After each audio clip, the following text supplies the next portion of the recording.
Fala pessoal, soluções para o novo mundo. Hoje eu gostaria de compartilhar com vocês a maior reflexão de todas, na minha opinião. E por que a maior de todas, na minha opinião? Quando eu tinha uns 12 anos de idade, a minha mãe assistia muito filmes de faroeste. Ela gostava muito disso. E na Rede Record passava às 8 da noite, na Bandeirantes também passava, os Bang Bangs, né? Eu não gostava de assistir.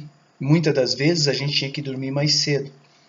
Mas eu lembro uma vez que a minha mãe estava assistindo um desses filmes e no meio do decorrer do filme, alguém contou uma história.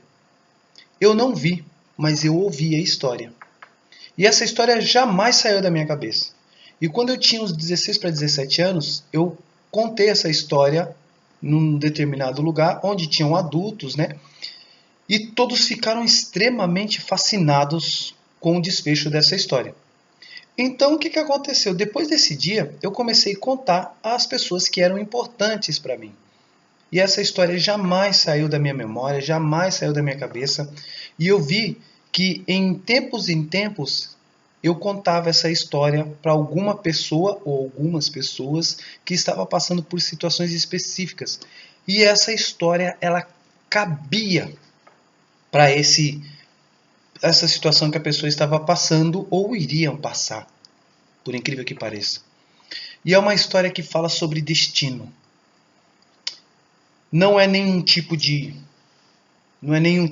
previsão, não é nenhum tipo de alegoria, não. É uma reflexão.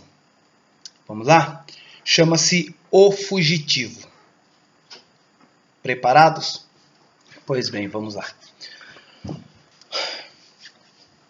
Nos tempos mais remotos no Egito, o faraó só tinha um homem de sua confiança, e era o seu camareiro.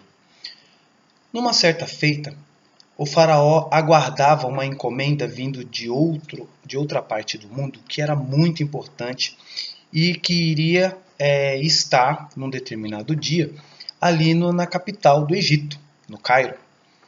E quando chegou esse determinado dia, por ser uma encomenda muito importante e de propriedade exclusiva do rei, o rei disse ao seu camareiro, que era o seu amigo, seu confidente, a pessoa mais importante para ele naquele momento. Chamou o seu camareiro e disse para ele: Fulano, eu preciso que você pegue uns guarda, uma comitiva e desça até a cidade. E chegando lá, você vai na tenda que eu vou te dizer. Chegar lá vai ter uma encomenda direcionada a mim. Se assegure de que ninguém toque nessa minha encomenda, que ninguém mexa, que ninguém observe, ninguém saiba o que é, nem a minha esposa, nem os meus filhos, ninguém. Eu preciso que você traga e entregue diretamente em minhas mãos, porque só eu posso ter conhecimento do que tem nesse artefato. Rapidamente o camareiro pegou ali a comitiva com alguns guardas, né, alguns servos ali, e foi para fazer, né, para cumprir a ordem determinada pelo faraó. Então,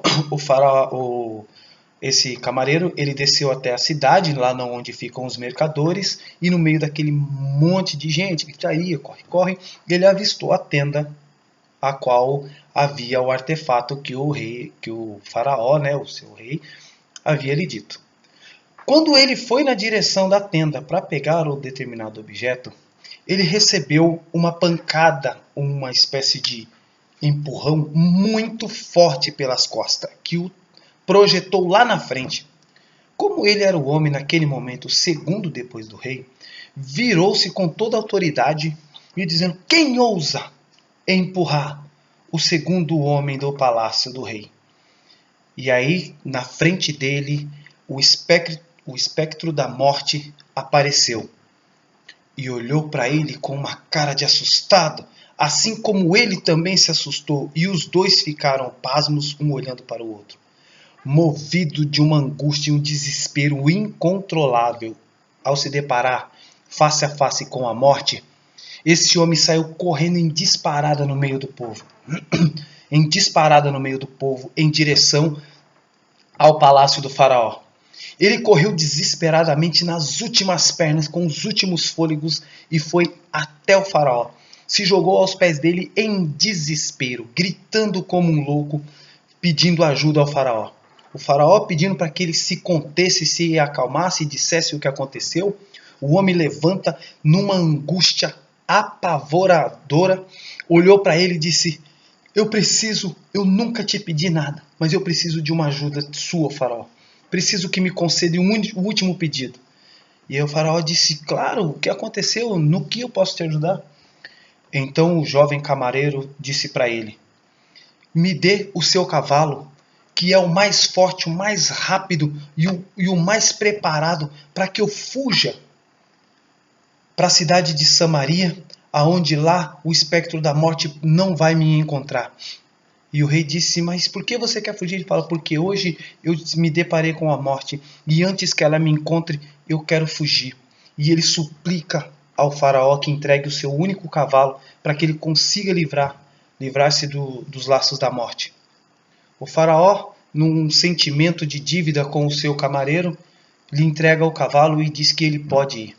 O camareiro desce desesperado as escadarias, pega o cavalo e sai em disparada rumo à cidade de Samaria, que é muito longa, uma viagem muito extensa, né, do Egito até próximo lá da saída da Judéia, onde tem a cidade de Samaria. E então o rei, né, o faraó, sem saber muito bem agora o que fazer, não tendo a confiança em nenhum outro ser ali do palácio para ir recolher a sua encomenda, que é de tão grande importância, ele pegou alguns guardas e desceu ele mesmo na cidade do Cairo para buscar a sua encomenda. E aí, enquanto ele estava caminhando em meio à multidão, ele percebeu um vulto sombrio e distante, vagando ao meio da multidão. Com toda a sua autoridade de faraó, ele se aproximou daquele espectro de morte, olhou para ela e disse: quem és tu, ó morte?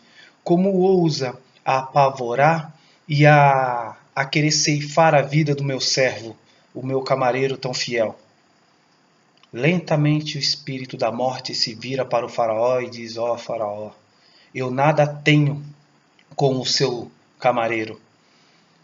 E aí o faraó disse para ele: mas o meu camareiro disse que pela manhã ele encontrou com você e que você olhou para ele com um olhar assombroso de quem queria o tragá-lo. A morte sorriu por trás da face escura e disse: eu não quis apavorá-lo, só fiquei surpreso de vê-lo aqui no Egito, porque eu tinha um encontro com ele, era essa noite, mas na cidade de Samaria.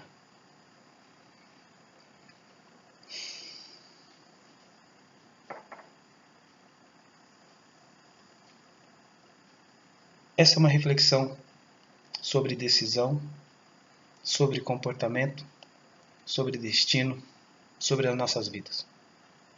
Não quero me alongar. Soluções para o Novo Mundo, eu sou Fernando, e para mim essa, se tratando de destino, é a maior de todas as reflexões. Forte abraço, saúde e sucesso a todos.